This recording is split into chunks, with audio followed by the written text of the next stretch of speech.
Hey everyone, it's Tracy Martirana here from Holistic Wellness with Tracy. Thank you for joining me. Today I'm inviting you into my kitchen to watch my husband Andrew as he makes some dehydrated Honeycrisp apples.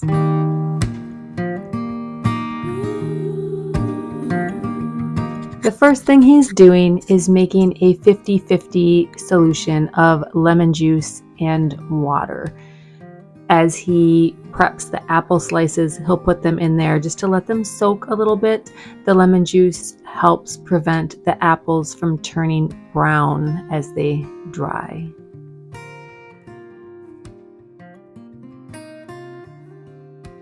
We make dehydrated apples every year, and after the first couple years of peeling and slicing apples, we decided to invest in this little core peeler slicer contraption. There are many different versions of this. This one is meant to hook on your counters or your table.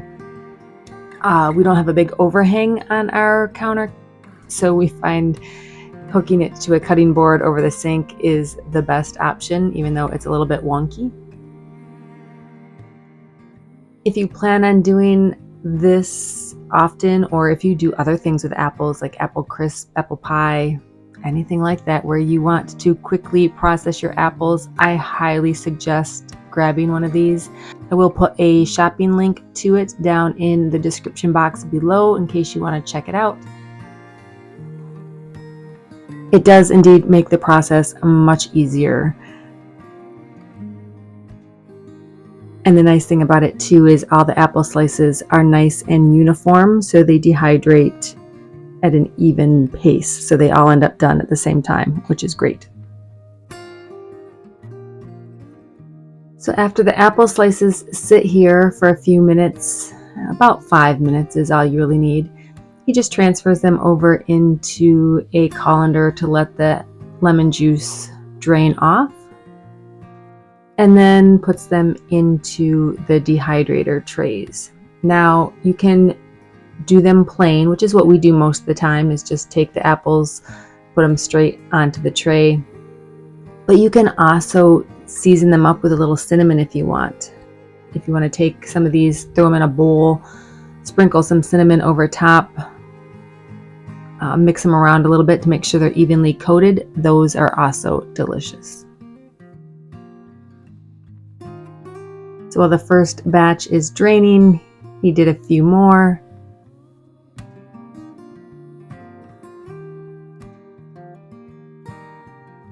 And then again, we're just lining the apples around on the dehydrator trays, and then we'll process them at 135 degrees until they're done.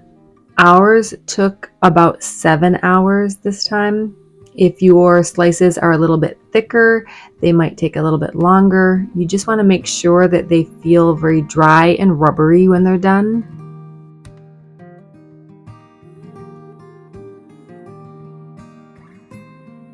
There they are, sitting on the counter, dehydrating away. And voila, 7 hours later, you can see how they look. So they're dry, rubbery, so they're not solid and crispy, they're just rubbery. To store them, you can either put them in a mason jar in your pantry and they'll last for several weeks to several months there.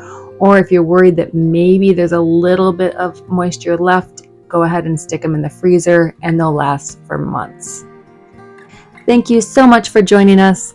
Please check out some of my other videos, and if you haven't already, subscribe to my channel so you never miss a future video. Thank you so much for joining us. Have a great day.